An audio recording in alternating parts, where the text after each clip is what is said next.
अस्सलाम वालेकुम दोस्तों, मैं हूं Majid Khan and you are watching Majid Khan Milotech. तो दोस्तों आज की वीडियो में मैं आपको सिखाने वाला हूं कि आप रेफ्रिजरेटर के थर्मोस्टेट को रेफ्रिजरेटर से बाहर कूलिंग इफेक्ट पे किस तरह चेक कर सकते हो। तो दोस्तों वीडियो शुरू करने से पहले आप मेरे चैनल को सब्सक्राइब करो, वीडियो को लाइक ज़रूर करो एंड बेल आइकन को प्रेस करो ताकि इस तरह की मेरी हर आने वाली नई वीडियो आपको टाइम पर मिल सके। तो दोस्तों चलते हैं अपने प्रोजेक्ट की तरफ। तो दोस्तों ये है हमारे पास एक थर्मोस्टेट जिसको हम कूलिंग इफेक्ट पर बाहर चेक करेंगे। तो सबसे पहले हमें इस रेफ्रिजरेटर के थर्मोस्टेट को 0 पर लाना पड़ेगा। तो 0 पर लाके हमें इसके साथ सीरीज बोर्ड के साथ में इसको कनेक्ट करता हूँ।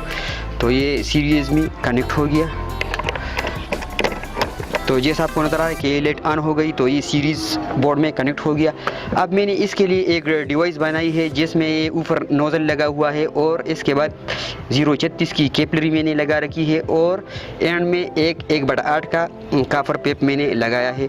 तो हम सिंपली इसको कनेक्ट करेंगे। तो इसको आप अपने सिलेंडर पर भी कनेक्ट कर सकते हो। अगर आपके सिलेंडर में तकरीबन 4-5 किलो का गैस मौजूद है तो आप सिलेंडर पर डायरेक्ट इसको कनेक्ट करके थर्मोस्टेट को ट्रिप करा सकते हो। और अगर आपके पास गैस कम हो, 1 किलो हो या आधा किलो हो, तो फिर आपको अपने सिलेंडर को आपने कंप्रेसर के सेक्शन पे कनेक्ट करना है और डिस्चार्ज से ये पेप निकाल के यहाँ कनेक्ट करनी है। यह डिस्चार्ज वाली पाइप है कंप्रेसर की। इधर मैंने लीड लगा रखा हुआ है डिस्चार्ज लेन पे, अगर आपको कैमरे में नज़र आए तो ये मैंने डिस्चार्ज पे लगा रखी है। ये सेक्शन है, ये सेक्शन लाइन इस मेरी सिलेंडर के साथ कनेक्ट हुई है और अब भी मैंने ये इधर कनेक्ट कर दिया है। और अब हम इस थर्मोस्टेट का ये जो कूलिंग सेंसर है इसको इस पाइप के अंदर डालेंगे।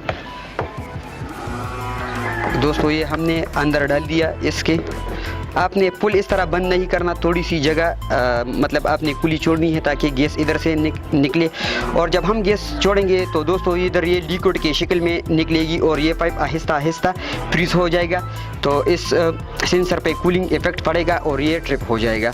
तो ट्रिप होने की सूरत में इसका मतलब ये होगा कि आपका थर्मोस्टेट सही तरीके से वर्क कर रहा है। तो अभी मैं कंप्रेसर को स्टार्ट करता हूँ। तो दोस्तों मैंने कंप्रेसर स्टार्ट कर दी और अब मैं गैस छोड़ूंगा इधर से, तो वो कंप्रेसर के ज़रिए प्रेशराइज होके इस लाइन से निकलेगी तो वो लिक्विड में तब्दील हो जाएगी। तो दोस्तों मैंने गैस छोड़ दी और अभी आपको नज़र आएगी कि ये पाइप लिक्विड में तब्दील हो जाएगा। तो ये पाइप बिल्कुल आपको लिक्विड, और इधर भी आपको लिक्विड नज़र आ रहा है। उस लिक्विड के इफेक्ट से ये सेंसर ठंडी हो जाएगी और फिर ये ट्रिप कर जाएगा। तो ये थर्मोस्टेट आपको नज़र आ रहा है और ये पाइप भी नज़र आ रही। तो ये पाइप आहिस्ता आहिस्ता सफ़ेद हो रही है, फ्रीज हो रही है। अब दोस्तों 1 मिनट के अंदर अंदर ये ट्रिप कर जाएगा।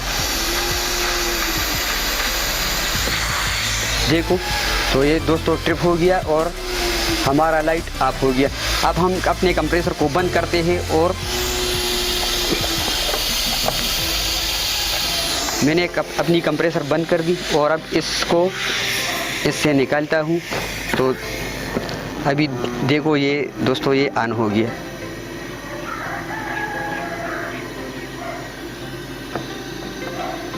तो दोस्तों इस तरह आप अपने थर्मोस्टेट को चेक कर सकते हो।